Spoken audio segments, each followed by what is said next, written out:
मैत्रिणींनो, तुमच्या पण तोंडाची चव जर गेली असेल तर अशा प्रकारे मस्तपैकी झणझणीत ठेचा करून खायचा. तर ठेचा म्हटलं की आपल्याला ही रेसिपी फक्त महाराष्ट्रातच जास्तीत जास्त बघायला भेटते. आजकाल सगळ्याच राज्यांमध्ये बनवतात, कारण की महाराष्ट्राच्या रेसिपी ज्या असतात त्या खूपच म्हणजे झणझणीत रेसिपी असतात सगळ्याच. त्यातलाच मिरचीचा ठेचा किंवा खरडा, काही भागात याला खरडा म्हटलं जातं. आम्ही मस्त पारंपरिक जी पद्धत आहे, जे नाव आहे याचं ठेचा तेच म्हणतो, कारण की हा ठेसून कच्चा कच्चा ठेसून केला जातो खलबत्त्यामध्ये. ते पूर्वी लोखंडी खलबत्ते असायचे, त्याच्यामध्ये हा ठेचा बनवायला जायचा. आणि खटल्याचे घरं म्हटले की जास्तच ठेचा लागायचा शेतामध्ये भाकरीवरती न्यायला. आणि दिवसभर जेवणं कसं, पूर्वीचे लोक मेहनत म्हणजे शेतामध्ये मेहनत करायचे, तर रोज ठेचा त्यांना आवडायचाच भाकरीवरती खायला.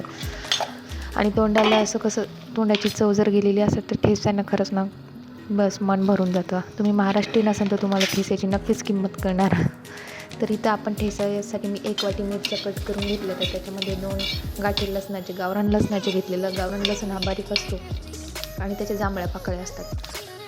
त्याला मस्तपैकी तावा तापवला आणि त्याच्यावर हे भाजून घेते. सध्याच तेल टाकायचंच नाही याच्यामध्ये, तेल सगळ्यात शेवटी टाकायचं. चांगल्या मिरच्या डागी पडल्या, काळ्या मिरच्या होत्या आणि चांगल्या तिखट मिरच्या आहेत. आता मिरच्याला तुम्ही बघू शकता असे डाग पडले.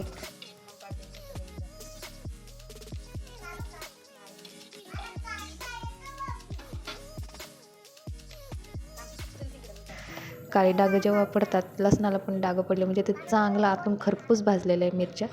आता मी याच्यावरती एक तेलाचा कडा टाकते, म्हणजे ते अजूनसुद्धा खूप टेस्टी होतं आणि नरम होतं.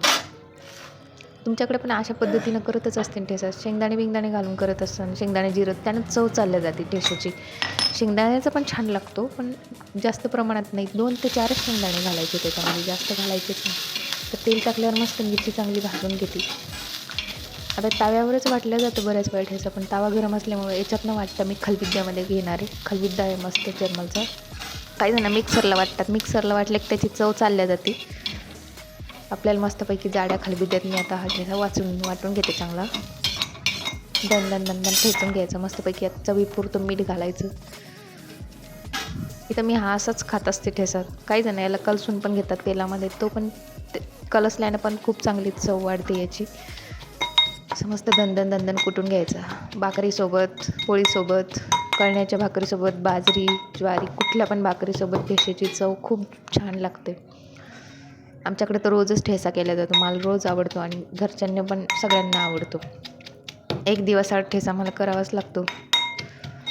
मैत्रिणी, गावरान पद्धतीचा हा ठेचा अशा प्रकारे तुम्ही एकदा करून बघा, विदाऊट शेंगदाणे वगैरे वापरून. खूपच चवदार लागतो. हे मिरच्या काळ्या असल्यामुळे इथं ठेच्याला हिरवा रंग नाही आला, काळसर रंग आला.